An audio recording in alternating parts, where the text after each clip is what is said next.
Salut les amis, j'espère que vous allez très bien. Encore une fois de plus, bienvenue sur la chaîne Jinkunga Tutoriel, une chaîne de référence pour une solution fiable à tous vos problèmes liés dans le domaine génie civil. Merci de votre fidélité mes chers amis, merci encore une fois de plus. Et nous allons continuer nos séries de formations. Premièrement, je m'excuse, je vous présente mes sincères excuses par rapport à la voix, puisque je suis un peu grippé. Alors, d'autant plus que j'étais prévu déjà que nous puissions travailler aujourd'hui et pour continuer ces projets. Alors je me suis dit, je suis obligé quand même de travailler ensemble avec vous, puisqu'il y a plein de trucs à faire. Une fois qu'on finit ce projet des packs complets, nous allons entamer également un autre projet. Ok, je crois peut-être que ça sera un projet d'une piscine, peut-être enterrée, ou une piscine semi-enterrée, ou un dallo, silo, voilà, donc, ou d'autres types de projets. Voilà. Alors, à l'entrée des jets, nous allons continuer nos séances de formation. Nous travaillons toujours sur le pack complet, ok, donc le pack complet en béton armé, sur ce projet d'un bâtiment, d'un immeuble d'appartement, R plus 7 moins D. On avait commencé au début ensemble avec vous, depuis le prédimensionnement. Jusqu'à là, nous sommes au niveau de la modélisation. On avait modélisé cette piscine la semaine dernière. Voilà, c'est une piscine que nous allons corriger un tout petit peu là. Ok, je vais vous montrer quelques points ici, puisque normalement, les parois qu'on avait mises ici et devaient normalement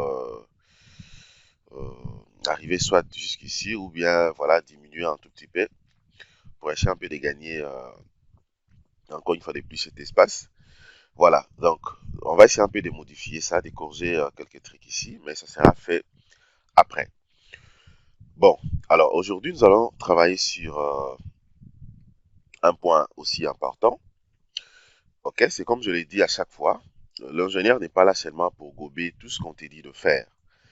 Ou l'ingénieur ne peut pas apprendre le logiciel robot structural analysis professionnel comme une calculatrice. Mais l'ingénieur doit maîtriser premièrement l'évaluation des charges. Il doit comprendre en fait comment est-ce que vous avez opté pour une section soit d'une colonne ayant une forme rectangulaire, une section de 20 x 40 par exemple, ou bien une poutre de 20 x 50 par exemple, mais aussi soit et, un mire-voile ou un voile par exemple de 15 cm d'épaisseur, ou voire même 20 cm d'épaisseur. Donc aujourd'hui nous allons travailler sur la poussée de terre et la pression hydrostatique. Donc la poussée des terres et la pression hydrostatique. Alors, avant que nous puissions entamer notre formation, pourquoi je me suis dit, c'est vraiment important que nous puissions travailler là-dessus, parce que j'ai réussi pas mal de questions, hein, j'ai réussi pas mal de questions, et c'est pas trop loin, seulement hier également, j'ai réussi quelques questions. Il y a un confrère qui m'a écrit pour me poser une question. Ingénieur, je vis quelque part, on a calculé la pression ou la poussée de terre avec la formule il avait dit avec la formule donc de P. Attendez, je peux mettre ça ici, de P donc pression, ok, qui est égal justement à KA multiplié par qui? Mais les KA ici, on a utilisé comme coefficient 0.33. 0.33. Ok? Et les qui maintenant, ça représente tout simplement une charge. Ça peut être une charge d'exploitation, ok, uniforme, défini, ça dépend peut-être, ça peut être de 5 kN par mètre carré, des 3, des 10, des 15, ainsi de suite. Mais dans un livre également, j'ai vu qu'on avait utilisé dans la pression, on a pris des coefficients Ka, on a utilisé un coefficient de 0.50. Alors, j'aimerais quand même me situer. Quelle est la vraie valeur à considérer? OK? Alors, déjà, il faut comprendre que quand vous voyez cette mention de KA, KA, ça représente tout simplement ce qu'on appelle et donc la pression active. Ça représente la pression active, bien sûr, dans le cas des poussées d'éther.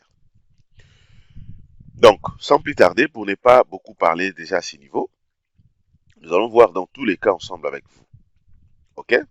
Donc, suivez-moi très bien, restez vraiment attentifs. Là où vous n'avez pas compris, mettez pause à la vidéo, vous faites un tout petit peu une marche en arrière afin de s'imprégner de,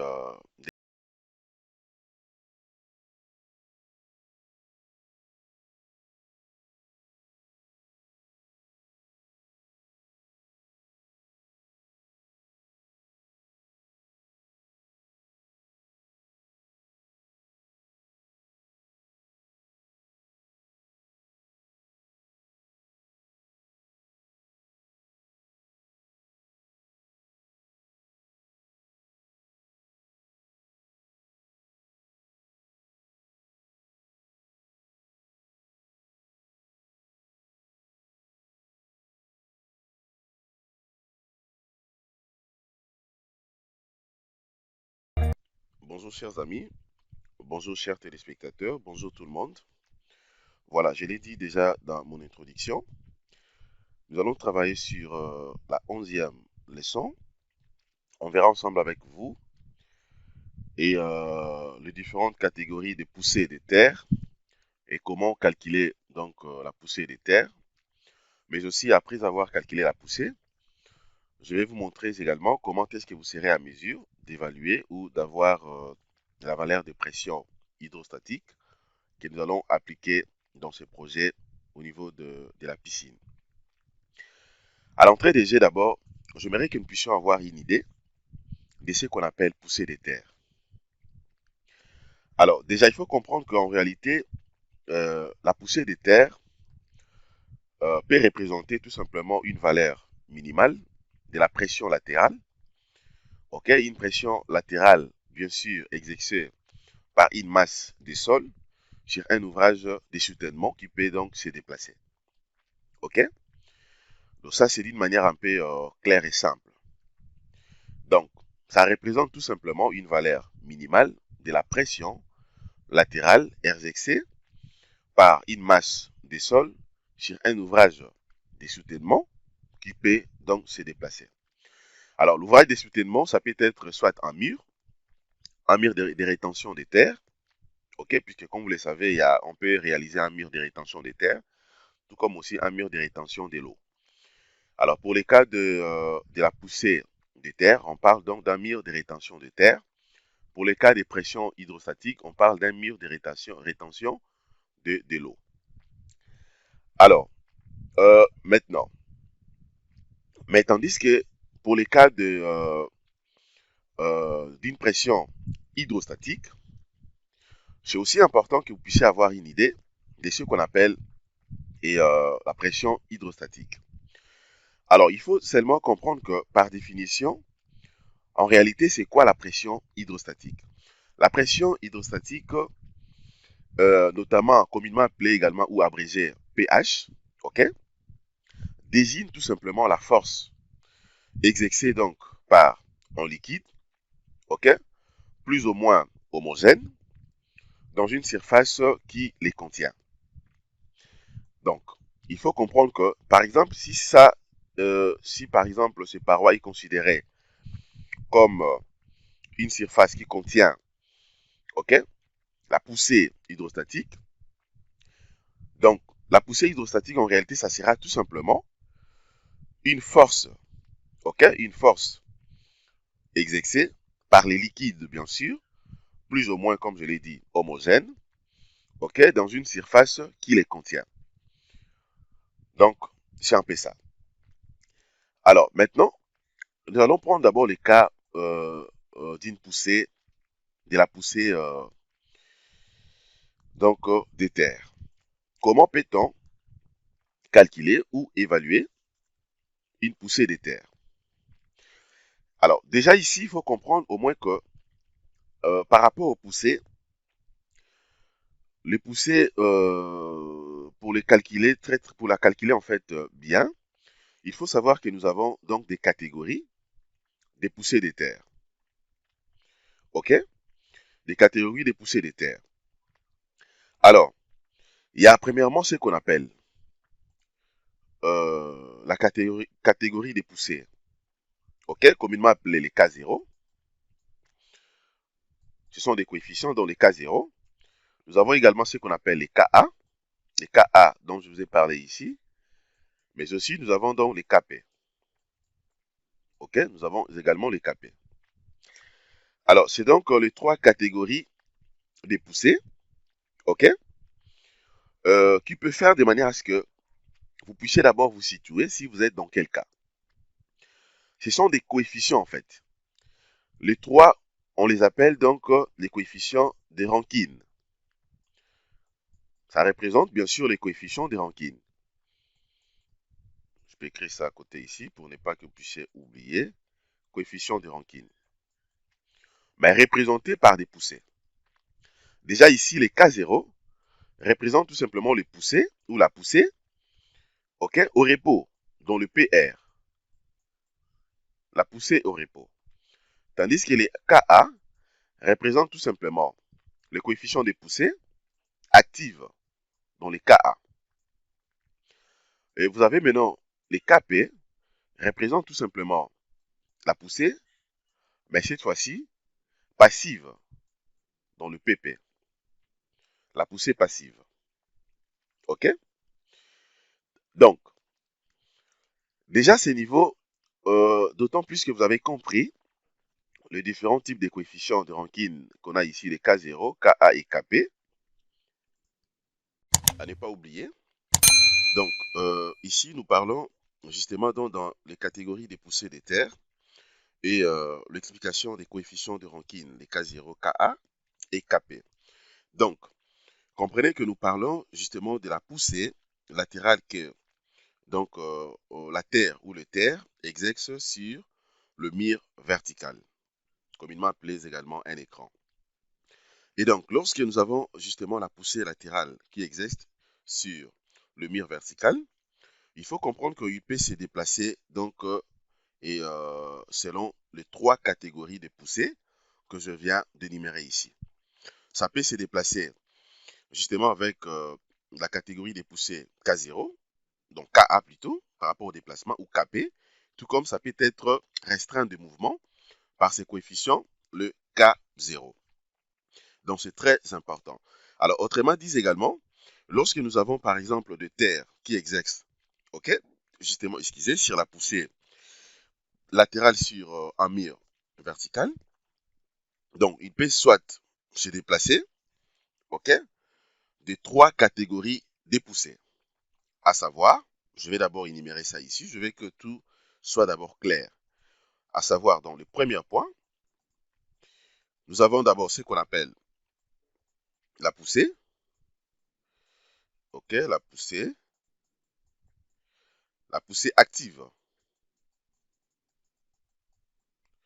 La poussée active, dont le coefficient est les Ka, coefficient des rankines Ka. Deuxièmement, euh, vous aurez donc ce qu'on appelle la poussée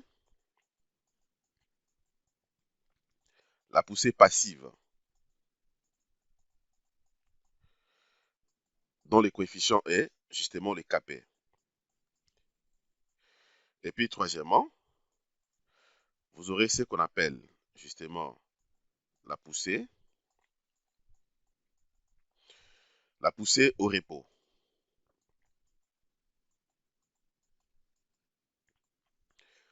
Voilà, dont le coefficient est le K0.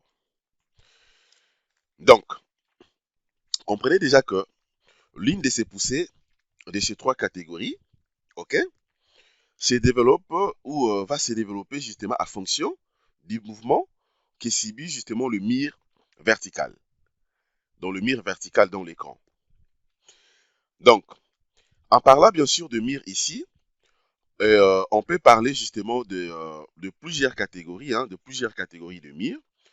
Ok, c'est vrai que pour notre cas ici, le MIR, pour notre cas, les cas des projets que nous sommes en train de calculer ici, l'écran que nous avons ici, c'est tout simplement le MIR des rétentions des terres, le voile que vous voyez ici. Nos voiles, c'est ça dans le MIR. Ok? Voilà, mais je peux quand même énumérer également quelques cas de MIR qu'on peut donc voir, mais la procédure reste la même. Donc, on peut parler justement de ce qu'on appelle premièrement le premier point, le mire des soutènements par exemple. Donc, c'est la même procédure que vous allez faire pour calculer également pour le mire des soutènements. Voilà, vous avez dans le mire des soutènements. Deuxième cas de mire, qu'on peut donc avoir les trois catégories que je viens d'énumérer ici. Il y a également ce qu'on appelle le mire. Voilà, le mire des rétentions. Mire des rétentions de terre. Ok, mire des rétentions de terre. Ça peut être un massif. Voilà, donc il y a plusieurs types de mires de rétention de terre. Troisièmement, il y a ce qu'on appelle également, on peut l'exploiter aussi pour les cas de ce qu'on appelle dans le mire. Voilà, donc il y en a plusieurs. Hein, donc il y en a plusieurs. Vous pouvez même me rappeler aussi d'autres cas. Mire des pales planches, par exemple. Des pales planches, dans les cours de géotechnique. Vous savez très bien ce qu'on appelle pales planches. Voilà, mire des pales planches. À part le mire des pales planches, le quatrième type de mire également, on peut aussi avoir, ou alors parfois ce qu'on appelle dans le mire des voiles, hein, par rapport à notre cas. Dans notre cas, nous avons bien sûr le mire de rétention, mais qui est constitué par des mire voiles. Par exemple, le mire voile. Ok. Le mire voile, donc, et, lors d'un bâtiment, bien sûr. Je peux mettre ça ici, lors d'un bâtiment. Comprenez seulement que c'est un peu difficile pour moi de bien écrire, mais retenez surtout ce que je suis en train de dire. Voilà, lors d'un bâtiment. Voilà, donc c'est ça. OK? Donc, vous avez donc les trois catégories de types de poussées, mais aussi vous avez le type de mire. Voilà, je mets ça ici, type de mire qu'on peut associer justement à ça. Alors, mais aussi, il faut comprendre que euh, dès que vous maîtrisez la procédure de ces trois types de poussées, en tout cas, vous n'aurez pas assez de soucis pour évaluer maintenant les poussées ici. Alors, après ça également, nous avons donc parfois des voiles, ok, des voiles enterrées, ok, dans les sous-sols, qui donc retiennent également des terres, comme le cas que je viens d'énumérer ici. Pour notre projet ici, nous sommes dans, nous sommes à ce niveau, les quatrième point. Donc, nous avons des voiles enterrées, ok, nous avons des voiles enterrées, de décave ici, ce sont des voiles enterrées dans les sous-sols. L'objectif principal de ces voiles, c'est justement pour retenir donc la terre. OK? Alors, je vais rentrer ici. Donc, cela revient à dire quoi? L'une de ces trois catégories que j'ai énumérées ici, de terre, peut se déplacer donc en fonction du mouvement subi, donc le mur. Alors, si par exemple nous commençons par un diagramme, ok, nous allons faire d'abord l'illustration pour bien expliquer ça. Voilà, je viens d'abord ici. Je prends le premier point. Je vais commencer par la poussée active. Je commence d'abord par la poussée active, les KA ici. Je vais tracer d'abord un diagramme. Je prends le premier point. Là, je vais maintenant abréger seulement pour gagner aussi de l'espace. Les PA, donc ça dit poussée active. Que je peux associer directement avec les coefficients. Ok, son coefficient, c'est tout simplement les KA. Je veux que tout soit clair pour ne pas commettre des erreurs. Alors, je prends un exemple. Je vais faire d'abord un diagramme. Je vais tracer d'abord un massif ici, dans le mire-voile. Notre mire-voile est là. Comment est-ce que vous allez comprendre, en fait, la poussée active? J'ai le mire-voile. Le mire-voile est là. Vous avez donc là, c'est justement la limite de la Terre. Partout ici, vous avez donc la Terre. Ok, je peux mettre ça comme ça. Voilà, donc ça représente tout simplement la Terre. Voilà. Donc, comme je l'ai dit, ça représente justement un mur. Ok, pour notre cas, donc ça sera un mur voile. Alors, quand est-ce qu'on peut parler? On peut parler donc de la poussée active. Comment comprendre la poussée active? La poussée active est donc, ça sera tout simplement, et tel donc visible ou l'eau, lorsque le mur que vous voyez ici, donc lorsque ce mur, ok, lorsque le mur que vous voyez ici, ce mur a tendance, ok, justement, de se déplacer vers l'extérieur de la Terre. Vers l'extérieur de la Terre. Ok? Donc, c'est-à-dire, déjà, compte tenu par rapport à cette pression, la pression de la Terre que vous voyez ici, ok, et que l'ouvrage, le mur, a tendance de se déplacer vers l'extérieur, c'est-à-dire a tendance de faire ça, voilà, de se déplacer vers l'extérieur, je peux faire ça ici, ok, voilà, le déplacement est là, ok, vu que le mur se déplace vers l'extérieur de la Terre, c'est là où on peut parler maintenant de Ka. Ok, ça représente tout simplement la poussée active. Pourquoi? Puisque la pression exercée sur la Terre fait de manière à ce que l'écran se déplace ou le mur se déplace vers l'extérieur. C'est à ce moment qu'on peut parler donc d'une poussée active. Donc, dans chacune dans chacune des poussées est introduit justement donc les coefficients de Rankine. Donc, ça peut être les Ka, Kp et ou par exemple le K0. OK? Mais par rapport à notre cas ici, d'autant plus qu'ici déjà vous avez la présence de la Terre, comme je l'avais dit, ça c'est la Terre. Là vous avez dans le mur et que le voile se déplace vers l'extérieur. Donc ici on peut parler des coefficients de Rankine, les Ka, puisque nous sommes dans une phase d'une poussée active. Je crois que là c'est clair. OK? Et donc, si par exemple, si donc nous voulons calculer la poussée des terres dans un cas actif, et donc nous allons tout simplement utiliser la valeur des coefficients et de Rankine Ka ici. C'est les coefficients que nous allons utiliser pour calculer maintenant les coefficients, pour calculer donc la poussée des terres dans les cas actifs. Dans les Ka ici, c'est les Ka que vous voyez de l'autre côté. Le deuxième point, voilà, ça c'était les cas de poussée active. Le deuxième point maintenant, quand est-ce qu'on peut parler de poussée et passive? Là, je peux également abréger, donc je mets seulement le PP, c'est-à-dire la poussée est passive.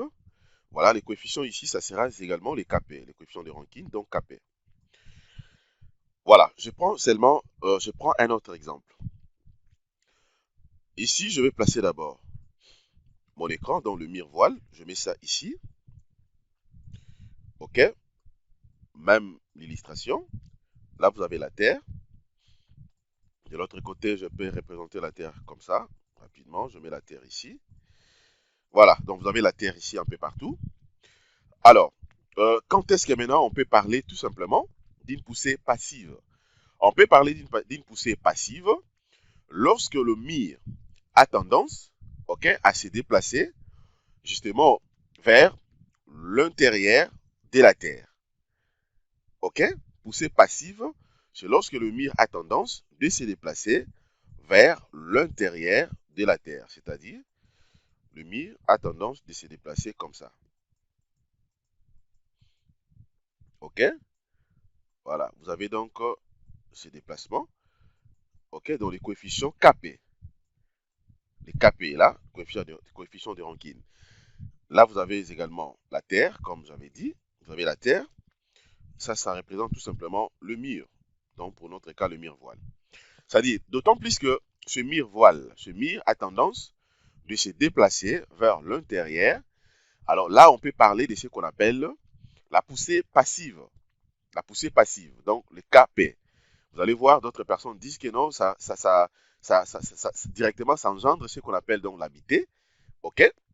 C'est-à-dire la Terre en bitée, donc comme une réaction. Donc c'est la poussée justement passive.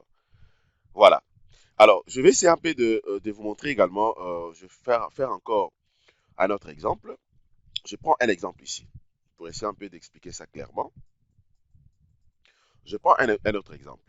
Supposons par exemple, je prends un cas d'un mire, ok? Je prends un cas d'un mire, je peux prendre quel type de mire? Je prends un cas d'un mire de soutènement. Voilà, pour essayer un peu d'expliquer ça clairement. Comme ça, on va voir aussi les diagrammes de pression ensemble avec vous. Je prends les cas des mires de soutènement. Je trace d'abord le mire. Vous avez le mire vertical. Ok, et puis de l'autre côté, vous avez donc justement la semelle. Ok, je peux représenter comme ça.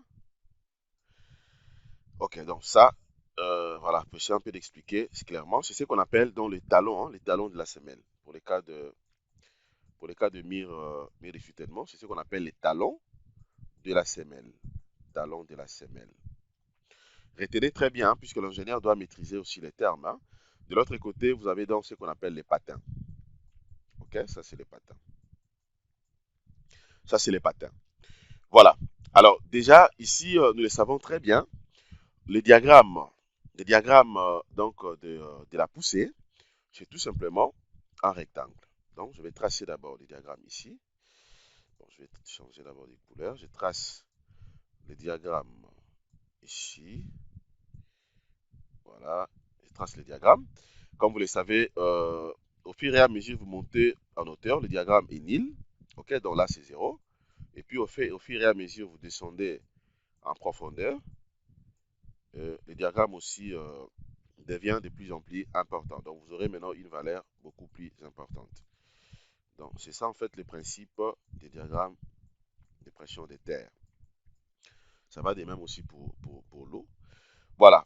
Et puis maintenant, ici également, je vais limiter. Vous avez la terre, la limite de la terre jusqu'ici. Ok. De l'autre côté également, vous avez dans la terre, limite jusqu'ici. Alors, ici également, je vais mettre tout simplement les diagrammes ici. Vous aurez donc un petit diagramme. Voilà, représenté comme ça, agissant suivant cette direction. Voilà. Vous avez dans les cas de mire, les cas de mire, le mire de quoi? Des soutènements.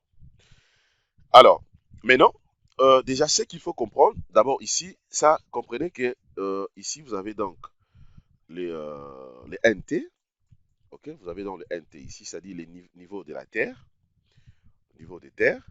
De l'autre côté également, vous avez les NT, niveau des terres.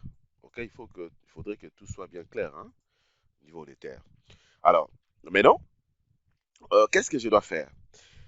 euh, Maintenant, je vais différencier d'abord le diagramme que vous voyez ici.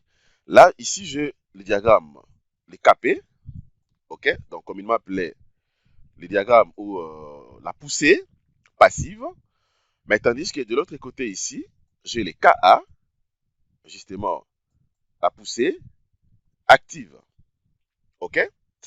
Alors, si je vais par exemple calculer maintenant et la poussée des terres, comment est-ce que je vais procéder?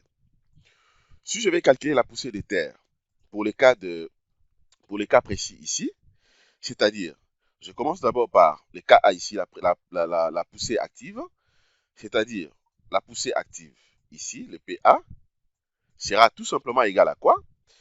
Donc, ça sera égal tout simplement la poussée sera égal justement d'abord au coefficient de Rankine, ça sera dans le KA, ok? Ce sera dans le KA que je vais multiplier, ok? Justement par les gamma sat, ok? Les gamma sol plutôt, bien sûr du sol, que je vais multiplier également par Z. Z, vous comprenez très bien. Donc, ça représente tout simplement comme, bon, on aime beaucoup plus dire les bras des leviers, tout là, les 1 tiers. Voilà, par rapport au diagramme et tout ce qui va avec. Donc, c'est très, très simple. Voilà. Donc, si vous avez bien maîtrisé les cours de géotechnique, vous allez comprendre tout ce que je suis en train de faire ici.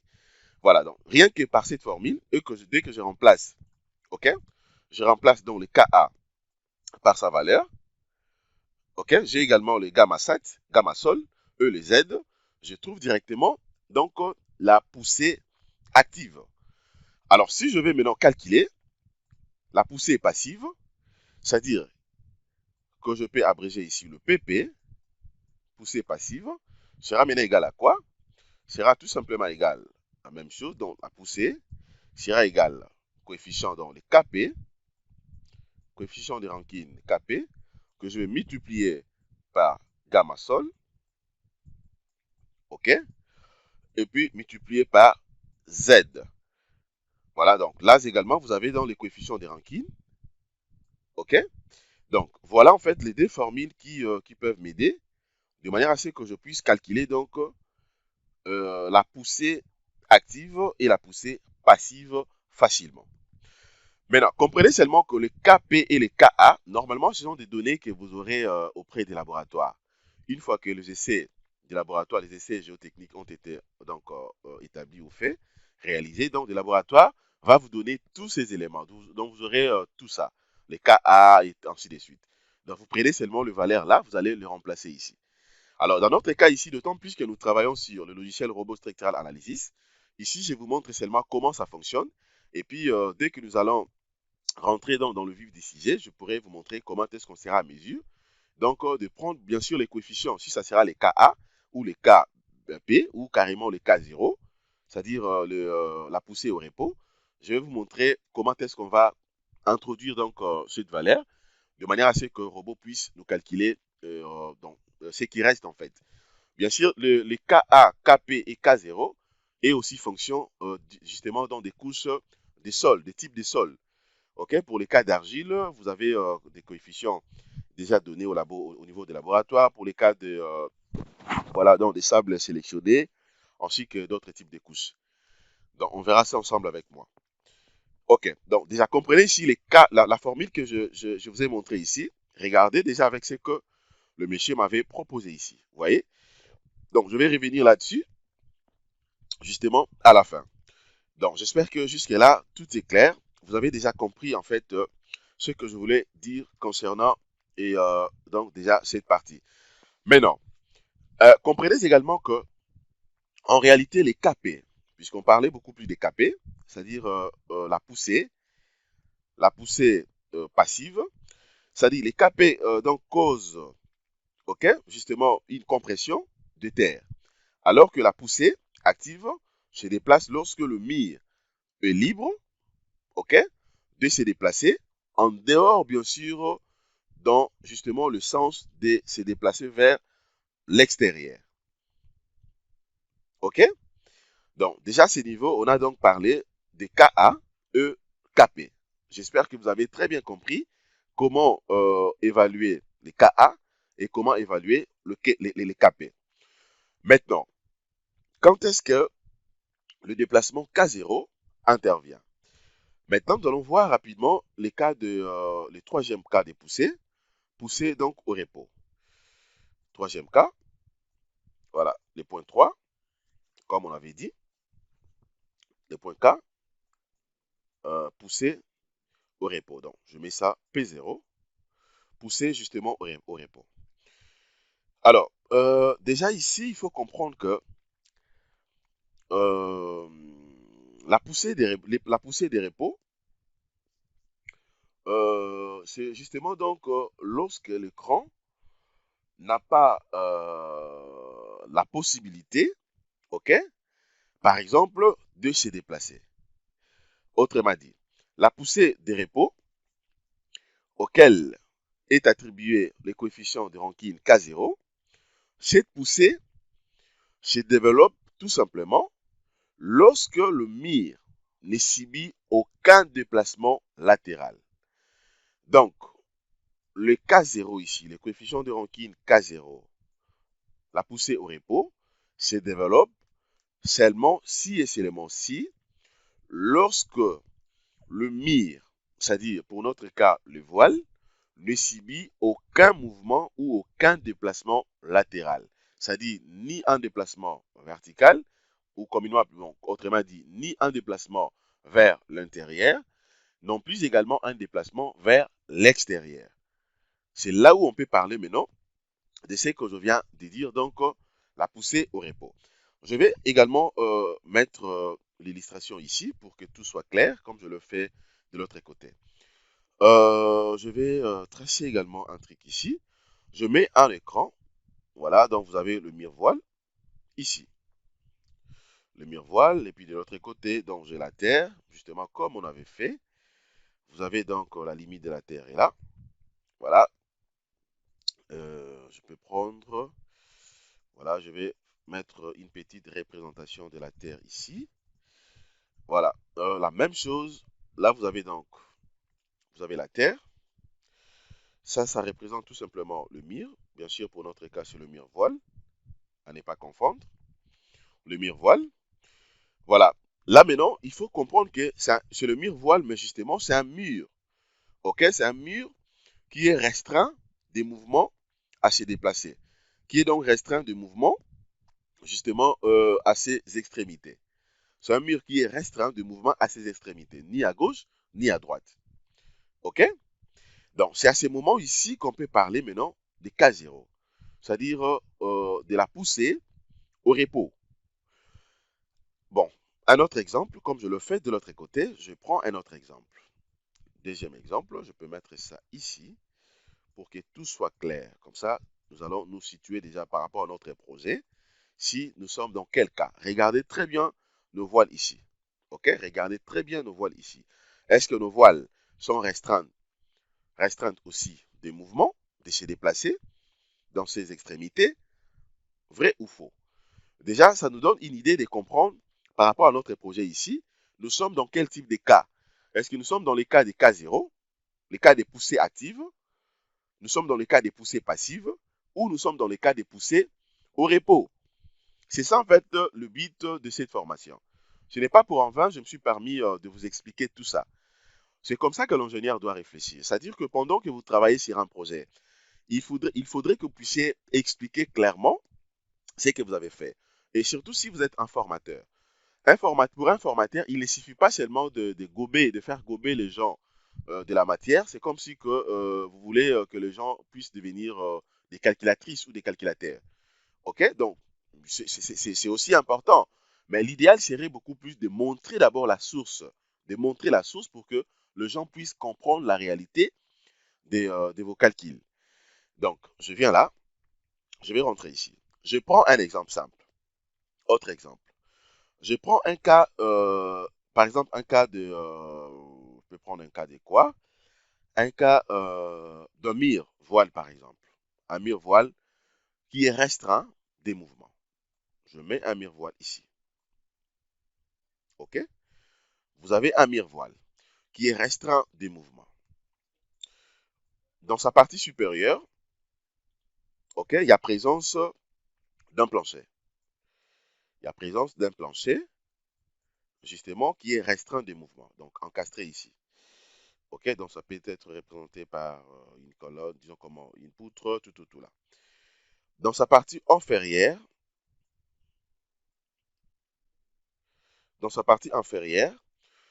vous avez par exemple une fondation. Bon, ça peut être, je prends un exemple, un radier.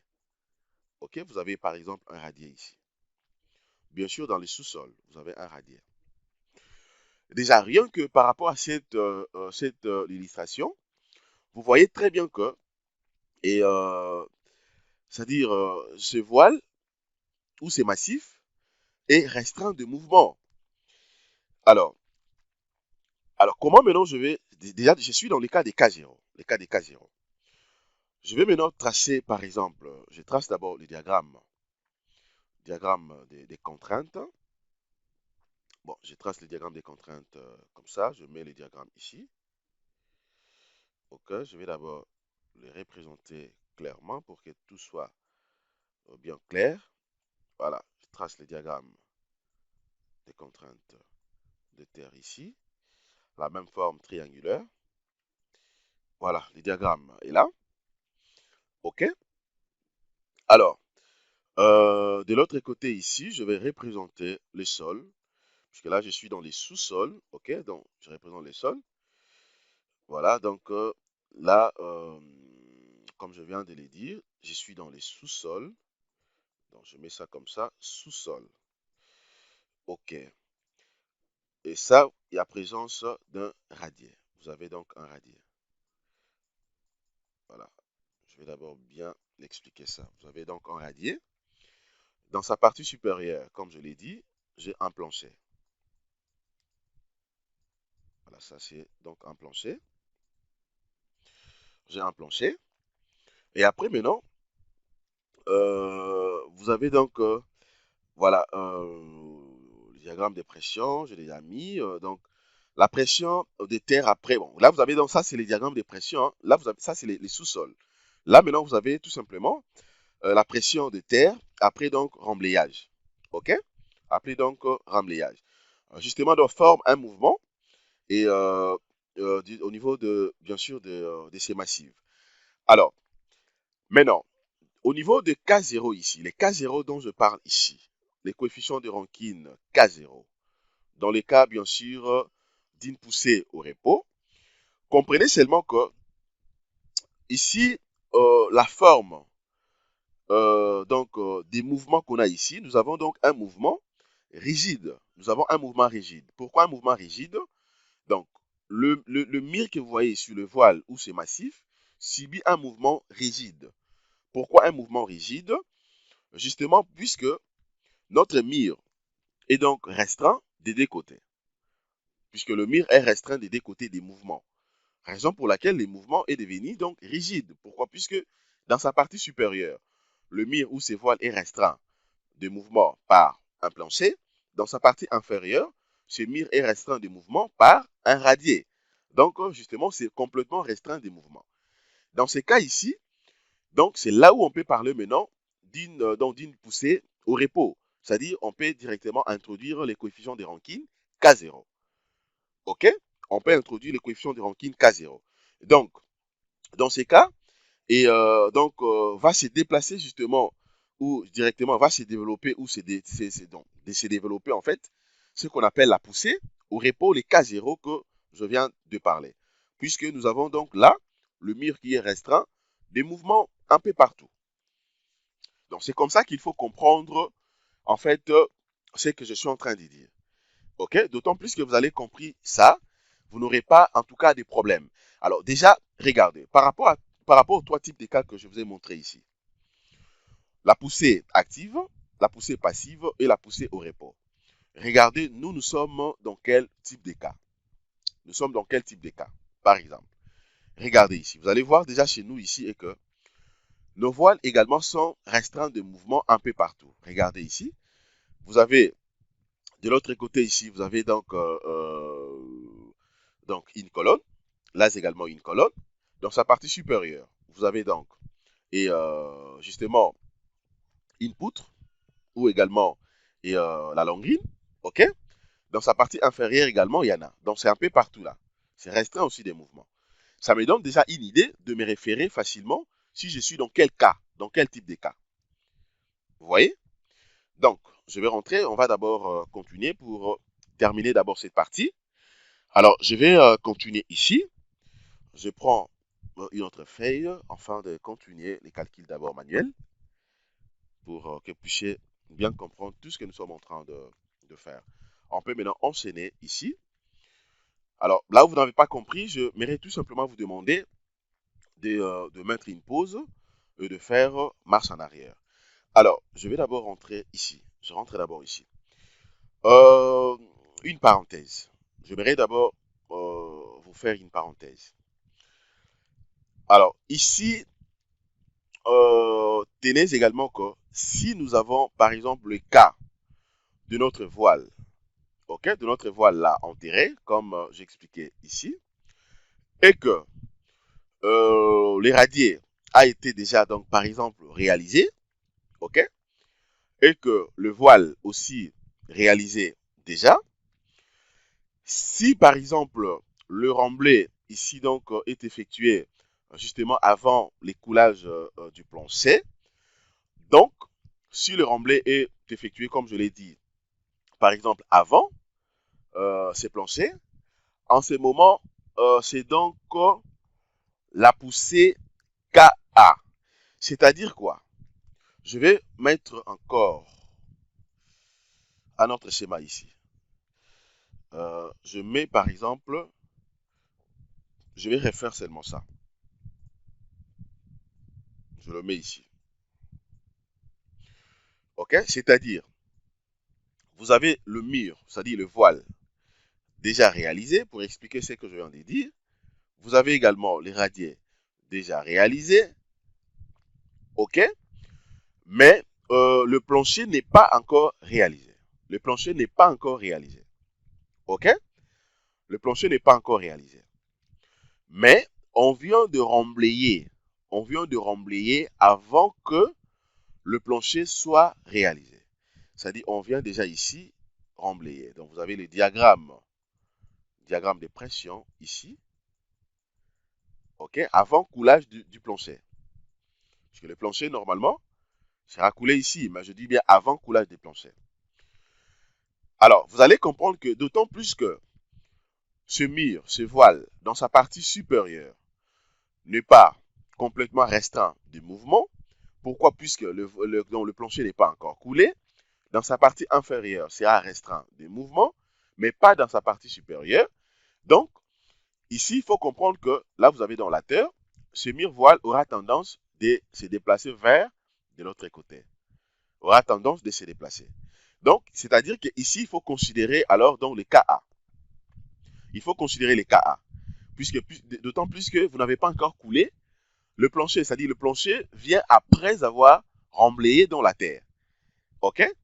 C'est-à-dire pendant ce temps, le cran va subir déjà un déplacement bien avant. Raison pour laquelle j'ai dit qu'il faut être très très prudent par rapport à ce genre de cas.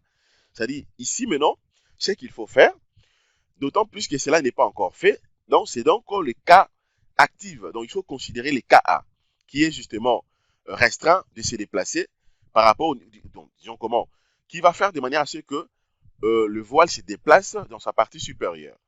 Donc ça sera calculé comme une poussée active. Je crois que c'est clair. OK?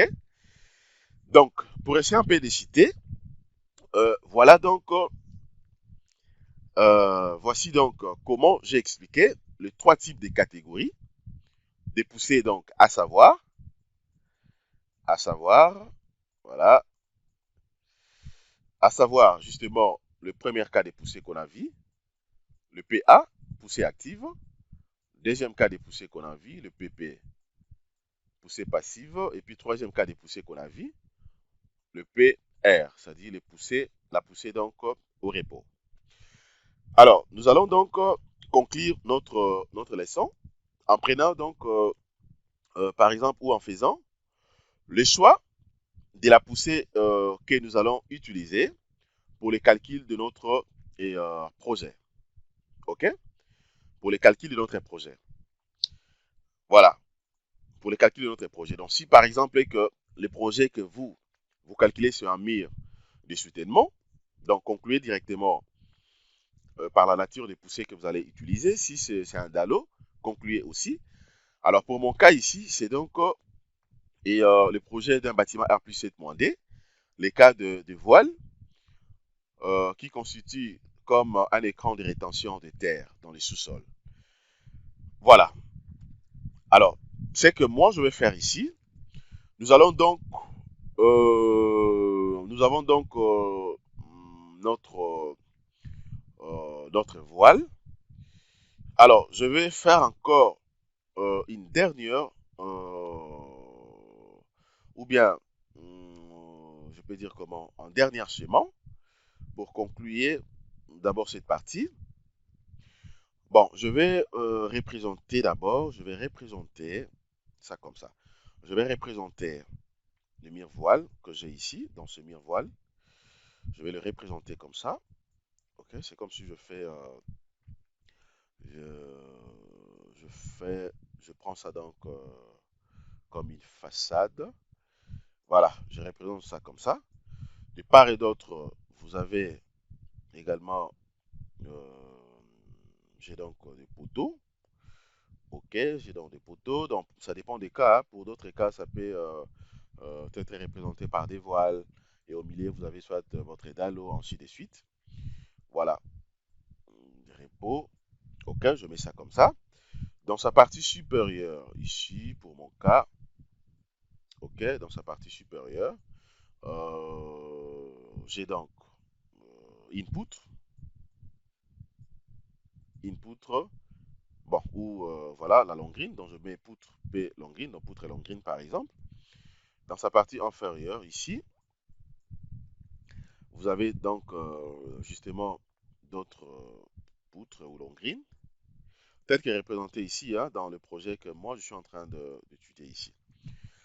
Alors, si je vais maintenant représenter les diagrammes de pression, voilà, j'allais prendre même la couleur, diagramme de pression. Je mets ça ici. Voilà, les diagrammes de pression. Je vais me mettre un peu partout ici. Diagramme de pression aussi de l'autre côté. Je mets ça ici. Voilà, donc j'ai des diagrammes de pression, à gauche tout comme à droite. OK? Alors, déjà, il faut comprendre ici que la représentation que je fais ici, c'est une représentation des cadres rigides. Des cadres rigides. Pourquoi? Puisque c'est restreint des mouvements un peu partout. Donc là, vous avez donc la poussée. J'ai donc la poussée justement au repos.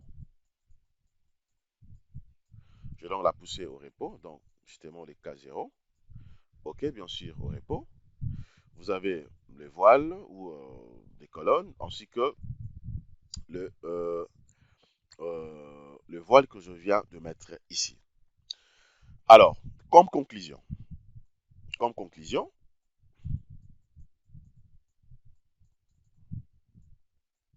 comme conclusion, pour les calculs des poussées de terre, les coefficients de Rankine K0, OK? Comprenez que le coefficient de Rankine, les K0, ici, que je vais mettre ici, les K0, je détermine tout simplement à travers de l'angle de frottement interne. Je détermine à travers de l'angle de frottement interne. OK, donc le phi, c'est-à-dire l'angle de frottement interne. En réalité, les coefficients K0, les coefficients Ka et Kp, comme je l'avais dit au début, ce sont des données ou des coefficients que vous aurez directement à partir du laboratoire. C'est les laboratoires qui nous donnent tout ça. Donc, vous allez seulement prendre ça et puis vous introduisez dans le projet et puis et vous calculez directement donc votre projet. Mais comprenez que s'il faut maintenant les calculer, regardez comment est-ce que vous serez à mesure de les calculer. Donc,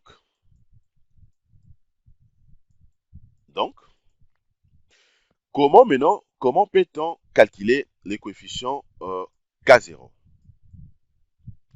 Les coefficients de Rankine K0. Les coefficients de Rankine K0 est donc calculé, OK, et calculé tout simplement par la formule suivante. C'est juste question de prendre 1 moins sinus, OK, moins sinus rho, vous trouvez directement le coefficient K0. Et tandis que le coefficient de Rankine Ka est calculé par cette formule, donc 1 moins sinus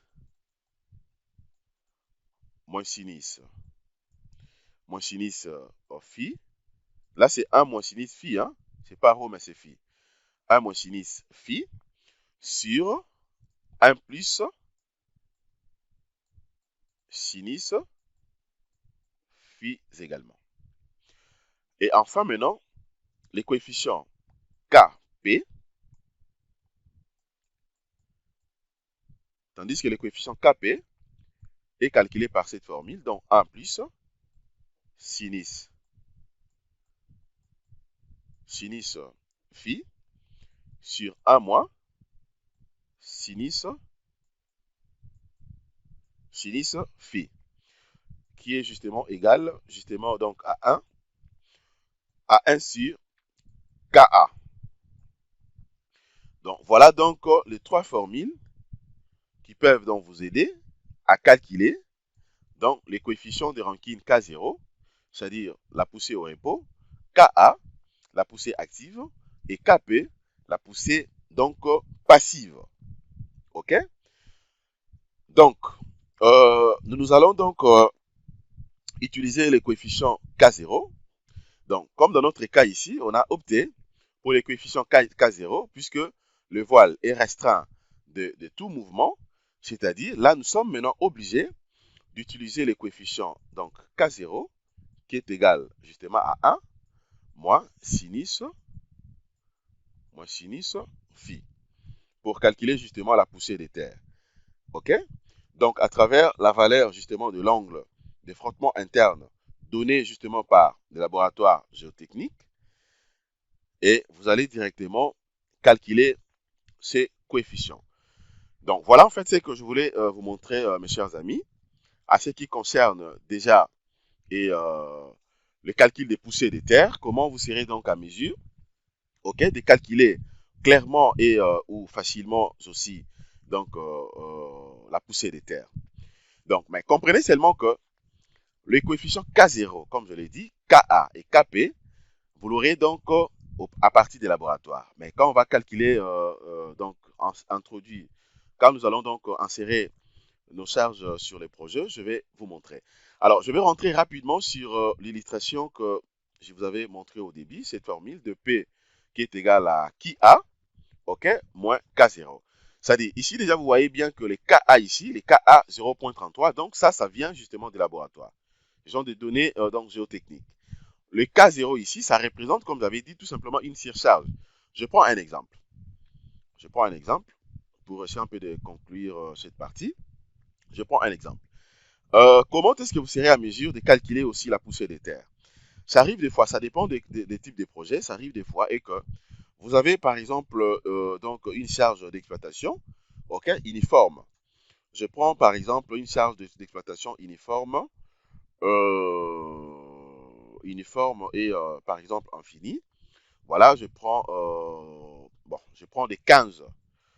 Ok, une charge d'exploitation, donc c'est qui, hein? Je prends qui est égal à 15 kN par mètre carré, qui est égal à 15 kN par mètre carré, ok, est appliqué donc sur la terre, ok, sur la terre pleine. C'est-à-dire que je dis bien, la charge d'exploitation, cette charge est déjà appliquée sur la terre pleine. Alors, comment maintenant vous serez à mesure de calculer justement la poussée? Comme il m'a appelé la poussée unitaire. La poussée unitaire maintenant sera augmentée, ok, en tout point justement de l'écran. Pourquoi? Puisque la charge qui ici, les qui présentés ici, c'est un qui est donc inséré ou bien appliqué au niveau de la terre. Je ne sais pas si je me fais comprendre. Je répète. Vous avez une charge d'exploitation qui égale à qui, donc à 15 kN par mètre carré. Mais déjà, on vous dit que le 15 kN par mètre carré, c'est une charge qui est appliquée sur la terre pleine. Ok, sur la terre pleine. Ok, donc au niveau de la poussée unitaire, sera donc augmentée en tout point de l'écran. Alors, d'autant plus que vous avez cette valeur de charge d'exploitation qui est déjà donc appliquée au niveau de la terre. Maintenant, si je vais calculer la pression ou la poussée de terre ici, je suis maintenant obligé de faire quoi ici? Bon, sachant qu'on me dit déjà que je suis dans les cas de Ka. Le Ka est déjà donné, donc on me donne des Ka qui est égal, je prends seulement la valeur de l'ami, donc le Ka égale à 0.33. C'est donc les coefficients. Le Ka est égal à 0.33. Alors, si moi je vais maintenant évaluer rapidement dans la valeur des poussées ici, ça sera donc c'est la poussée active, hein, donc je suis obligé de faire quoi? Et donc, je serai maintenant obligé tout simplement de prendre, donc, c'est-à-dire que la poussée P, ok, donc sera égale maintenant, sera égale donc à Ka, le coefficient de rankine pour la poussée active, plus les qui. Ok? Donc, plus les qui. Ok? Pourquoi? Puisque ici déjà, donc, on suppose que le KA est déjà connu. Le KA est déjà connu. Donc, ça ne vaut pas la peine de passer par des formules que je mets ici. Le KA est déjà connu. Donc, une fois que j'ai ça, je vais tout simplement remplacer. Donc, je remplace directement. Donc, le KA est égal à combien ici? Donc, le KA pour mon cas est égal à 0.33. Donc, j'aurai 0.33 que je vais maintenant multiplier par 15. OK? Que je vais multiplier par 15. Et donc, là, maintenant, je peux calculer. Attendez, je vais vérifier ça ensemble avec vous. Je clique à côté. Voilà. Je sais que la vidéo sera un peu longue, mais les amis, comprenez que je le fais pour vous aider. Donc, je prends 0.33 que je vais multiplier maintenant par 15. Voilà, ça me donne une valeur de 4.95. Donc, 4.95. 4.95, l'unité ne change pas, puisque là, ça c'est les coefficients qui n'a pas d'unité, donc kilonewton par mètre carré. Donc voilà, donc c'est ça la valeur des poussées que moi je suis obligé d'étudier pour ce genre de cas. Donc, je pense que j'ai répondu à la question de notre ami. OK? Donc je crois que là, tout est clair. OK? D'accord. Et donc, les amis, maintenant, vous allez remarquer très bien, la vidéo est très longue. Donc, sans plus tarder, je ne ferai plus être encore long. Nous allons passer rapidement au niveau de la pression hydrostatique. Je vais vous montrer quelques astuces rapidement. Comment évaluer donc cette pression, mais je ne ferai pas être long, vu que la vidéo est tellement déjà très longue. Voilà, donc prenez seulement quelques artistes qui pourra vous aider surtout beaucoup plus par rapport à notre projet. Voilà, donc je vais ouvrir encore une nouvelle fenêtre. Voilà, comment maintenant évaluer, comment nous allons procéder pour la pression hydrostatique. Dans le point D, bien sûr pour notre cas, voilà le point 2, comme je l'avais promis, pression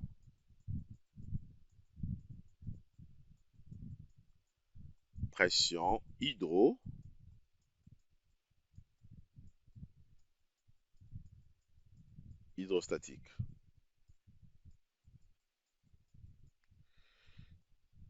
Voilà, pression hydrostatique. Alors, les amis, comprenez déjà que, à ce qui concerne donc la pression hydrostatique, par rapport à notre cas ici, je l'avais déjà défini, au début. Je vous avais dit que, en réalité, c'est quoi la pression hydrostatique? La pression hydrostatique, je vous avais dit, abrégée également par la lettre pH, ok, abrégée par la lettre pH, c'est tout simplement, désigne tout simplement une force, la force exercée par un liquide plus ou moins homogène dans une surface qui le retient. Alors, pour notre cas ici, la surface ou les surfaces qui retiennent cette force donc homogène, c'est tout simplement les parois de notre piscine ici. Ok, les parois de notre piscine. Alors, tout en regardant donc la piscine que nous sommes en train de modéliser ici, nous allons d'abord définir les types de pression hydrostatique que nous allons avoir ici. C'est ce qui est d'abord important. Il faudrait que vous puissiez d'abord cibler ou définir le type de pression hydrostatique. OK? Que vous aurez ici avant donc de bien comprendre tout ça. Alors, en termes de surcharge, déjà, il faut comprendre ici, on aura en réalité deux types de pression hydrostatique. OK? Donc, c'est comme ça que nous allons procéder également sur le logiciel Robot Structural Analysis. Premièrement, nous avons ce qu'on appelle justement la poussée. OK? Je ne vais pas appeler ça pression ou poussée. Voilà, donc j'appelle ça beaucoup plus. Je préfère appeler ça poussée. Donc, nous avons donc la poussée hydrostatique. Voilà, je vais abréger tout simplement la poussée hydrostatique horizontale. La poussée hydrostatique horizontale. OK? La poussée hydrostatique horizontale, justement, sur les parois. Donc, il faut bien le différencier. La poussée horizontale sur les parois. Donc, c'est la poussée qui va donc exercer directement sur les parois de nos miroirs au niveau des piscines. Poussée horizontale. Ça, c'est les 1. Deuxièmement, ok, vous aurez donc, on aura ce qu'on appelle justement la poussée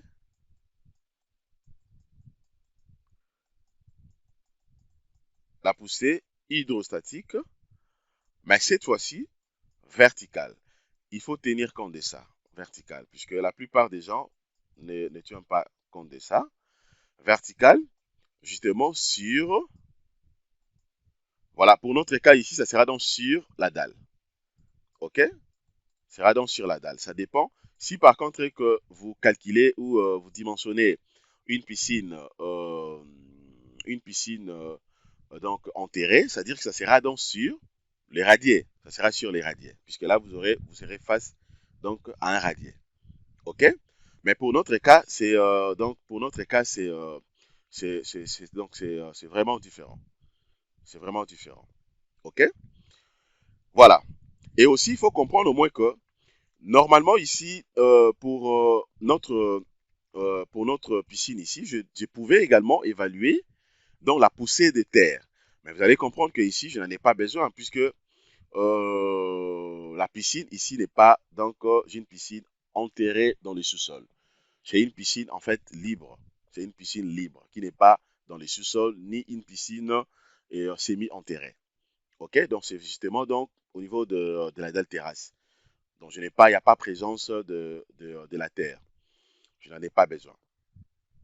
Voilà. Voilà, donc là, je viens d'énumérer dans le D type des poussées, ok, hydrostatiques que moi, je vais utiliser ici. Alors, premièrement, d'abord, comment maintenant vous serez à mesure d'appliquer donc les sollicitations ici. Je prends d'abord le premier cas. Je prends le premier cas, le cas numéro 1. Pour le cas de poussée hydrostatique horizontale. Pour le cas des poussées hydrostatiques horizontales, ici, la première des choses à comprendre est que vous êtes d'abord obligé de déterminer ou de définir d'abord ce qu'on appelle les poids volumiques de l'eau. Le poids volumique de l'eau, ou communément appelé sur Robot Structural Analysis, vous allez voir que c'est mentionné les poids propres donc du liquide. Le poids volumique de l'eau, justement, est de combien ici? Donc, le poids volumique de l'eau, ok, le poids que nous allons utiliser, c'est un poids, justement, de 1000 kg, 1000 kg par mètre cube. Ok, qui est justement donc, comme je l'ai dit, c'est le poids propre du liquide, mais aussi le poids volumique de l'eau. C'est parmi les données que vous avez besoin. Deuxièmement, il vous faut définir également le niveau du liquide. Le niveau du liquide, c'est-à-dire la hauteur. Le niveau du liquide n'est rien d'autre que la hauteur de votre piscine. La hauteur de votre piscine doit être définie. Pour notre cas ici, je crois que la hauteur qu'on avait utilisée ici, nous avons donc une hauteur de 1,50 m, je crois. 1,50 m, pourquoi? Puisque je n'avais pas voulu que ce soit très très longue, d'autant plus que il y a des enfants qui vont utiliser la même piscine, ainsi de suite. Donc, j'ai des 1,50 m. Donc, je prends également la hauteur. Ok, le niveau du liquide, la hauteur, je prends une hauteur de 1,50 m. La hauteur de 1,50 m. C'est donc la hauteur donc des niveaux de la piscine. Ok? Et après, maintenant, vous avez également la valeur de la pression. La valeur de la pression. Ok, donc pour mon cas ici, je prends la valeur de la pression utilisée ici. Ça sera tout simplement des 0. Ok, des 0 kilopascal. Des 0 kilopascal. Ok? Donc, c'est tout. Alors, cela revient à dire quoi? D'autant plus que je vais utiliser le logiciel Robot Structural Analysis. Comme je l'ai dit, je refuse que la vidéo soit encore très longue. Je vais utiliser les données que je viens de mentionner ici. Là, vous avez le poids propre, disons comment, le poids du liquide de 1000 kg, ok, par mètre cube. Et j'ai également la hauteur. Je sais que moi, je vais définir sur Robot Structural Analysis et Robot va m'aider donc à calculer, au lieu que je puisse calculer également à la main pour éviter que la vidéo soit très longue. Mais seulement ça, c'est pour les premiers cas, donc poussée hydrostatique et horizontale. Alors, mais tandis que pour les deuxièmes cas maintenant, pour les deuxièmes cas, poussée hydrostatique verticale, puisque là, il s'agit maintenant de la pression de l'eau qui exerce directement sur la dalle verticale. Donc, pour ces cas maintenant, là, je suis obligé de faire ceci. Pour les cas de poussée hydrostatique verticale sur justement notre notre dalle, c'est-à-dire dans le poids propre de l'eau, ok, qui va donc agir sur la dalle. Alors, à ce niveau ici, je suis obligé de faire ceci. Je dois considérer ça comme une charge surfacique. Ça sera donc considéré comme une pression hydrostatique, mais qui sera, bien entendu, donc surfacique. Alors, pour ce faire, là, c'est simple. Je suis tout simplement obligé d'avoir quelques données, ok? Les données, premièrement, comme je l'avais dit, ok, le poids et volumique, justement, de l'eau, qui est donc de 1000 kg par mètre cube, de 1000 kg par mètre cube, et la hauteur, ok, de la piscine, j'ai une hauteur de 1,50 m, de 1,50 m, ok. Alors là maintenant, je suis censé de faire quoi? À ce niveau maintenant, ici comme nous voulons déterminer la charge surfacique, comme on a donc le poids volumique, ok, avec unité comme les kilogrammes par mètre cube, donc on va devoir donc tout simplement le multiplier par la hauteur pour avoir donc un poids surfacique. Puisque c'est que moi je cherche ici, je cherche un poids surfacique pour appliquer donc la poussée hydrostatique verticale. Ok? Donc, je suis obligé de faire quoi? Je vais faire ceci. Donc, je vais tout simplement remplacer. Je vais remplacer tout simplement par la valeur. Alors, comme je suis censé de chercher le poids surfacique, je peux mettre ça dans PS. Donc, PS sera égal à quoi? Sera tout simplement égal au poids volumique multiplié par la hauteur de la piscine. Alors, je peux remplacer, si je remplace le poids volumique ici, donc pour notre cas ici, j'ai donc 1000 kg, ok, 1000 kg par mètre cube, que je vais multiplier maintenant par 1,5, ok, que je vais multiplier par 1,5. Alors, déjà ici, pour essayer un peu de faciliter les calculs, je peux faire la conversion d'unité, par exemple. Je peux faire la conversion d'unité pour faciliter d'abord les calculs. Donc, c'est-à-dire quoi ici? J'aurai la pression surfacique ici sera tout simplement égale. Je vais convertir d'abord les kilogrammes par mètre cube au kilonewton par mètre cube. Donc, la conversion, c'est simple. Et donc, ça sera tout simplement le 1000 que je vais diviser par 100. Ok, je vais diviser par 100. Donc, ça me donne directement 10 kN par mètre cube. Donc là, ça me fait, donc dès que je prends ça, je divise par 100, ça donne directement 10 kN par mètre cube. Donc là, ici, j'aurai maintenant 10 kN par mètre cube, que je vais multiplier cette fois-ci par 1,50. 1,50. Voilà. Alors, déjà ici, vous voyez très bien, c'est-à-dire le mètre vont tomber. Alors, je vais maintenant remplacer tout simplement, j'aurai quoi ici? Donc, ça dit, j'aurai 10 que je vais multiplier par 1 point. J'aurai 10 que je vais multiplier par 1,50. Ok, je vais multiplier par 1,50 et ça me donne directement donc 15. Ok, donc ça dit le poids surfacique que moi je vais appliquer au niveau des poussées hydrostatiques verticales, ça sera donc un poids de 15 kN par mètre carré. Voilà, donc voilà ce que je voulais vous montrer, comment calculer la pression hydrostatique.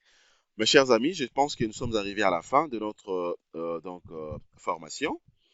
J'espère que vous avez très bien maîtrisé comment calculer la poussée des terres et comment évaluer ou calculer la poussée ou la pression hydrostatique. Merci de votre fidélité. Restez toujours connectés. Nous allons continuer nos séries de formations. Vous ne serez jamais déçus avec Jinkunga Tutoriel. Abonnez-vous massivement, likez nos contenus, partagez. Si vous avez des projets, comme d'habitude, des projets réels, des projets beaucoup plus complexes, ok, contactez-moi. Nous allons travailler ensemble avec vous. Vous allez donc payer ce qui est des droits.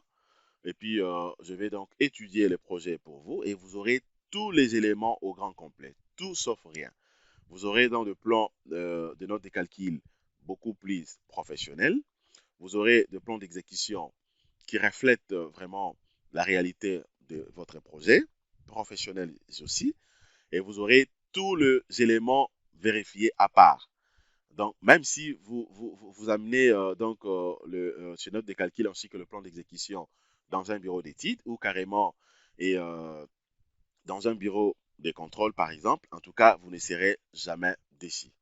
Donc, contactez-moi pour tous vos projets, que ce soit des projets des ponts, des projets des barrages, des murs de soutènement, des bâtiments, des projets des stades, des projets des digues, donc tout projet lié dans le domaine du génie civil, contactez-moi, nous allons travailler ensemble avec vous.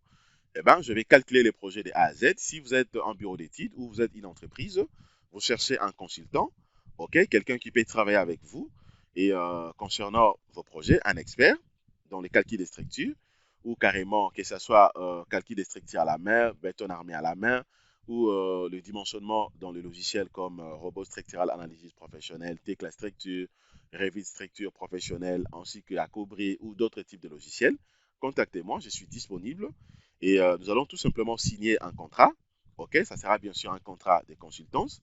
Et puis de temps à autre, je vais commencer à venir travailler ensemble avec vous dans vos projets. Si vous avez un projet, je viens, je travaille, ainsi de suite. Mais aussi, si vous avez gagné des marchés, ok, des marchés, comme je l'ai dit, beaucoup plus complexes, qui vous sembleraient peut-être difficiles à calculer, n'hésitez pas, contactez-moi inbox. Vous avez toutes mes coordonnées. Écrivez-moi soit via WhatsApp ou également à travers mon adresse email. Nous allons donc signer un protocole d'accord. J'ai déjà travaillé avec beaucoup de gens parmi mes abonnés. Il y a donc plusieurs qui sont là, que j'ai eu à travailler avec eux. Il y a même des confrères qui résident aux États-Unis, au Canada, en Belgique, un peu partout, au Maroc. J'ai fait beaucoup de projets avec eux, des projets réels, où j'ai été bien sûr payé, mais je les ai remis tout ce qu'il faut comme données. Donc voilà en fait ce que je voulais déjà vous signifier. Merci de votre disponibilité. Le livre aussi est disponible. Achetez les livres, achetez vos packs complets. Tous les projets que vous désirez, achetez les packs complets. Je crois dès qu'on finit ce pack complet, dans les jours qui viennent, nous allons travailler un pack complet avec quelqu'un que je pourrais également mettre quelques artistes sur ma chaîne pour aider aussi ma communauté. Passez une excellente journée, chers amis.